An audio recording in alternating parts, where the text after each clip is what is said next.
ज्यांनी कोणी वह्या जमा केल्या नसतील त्यांनी ताबडतोब उभं राहायचं.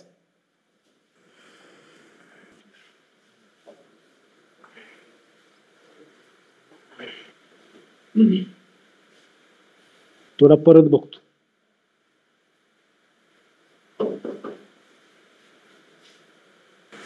हात पुढे कर.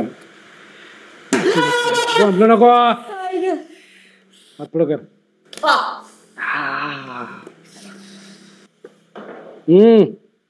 करा हात पुढे करा. हा हात पुढे कर. हात पुढे कर. तू तर लेका कौतिक करायच्या लायकीचाच नाहीस. तू शाळा का सोडून देत नाहीस रे? सर 10वी झाल्यावर सोडतो की पुन्हा मी कॉलेजला जाणार. अभी मैं गाली नहीं दे सकता. नहीं गाली नहीं देना. फैमिली देखती है वरना मैं ऐसे गाली दूं ऐसे गाली दूं ना जिंदगी भर याद रखें ये बड़े हुए. हात पुढे कर. तुझं ऍडमिशन आत्ताच करतो. कर.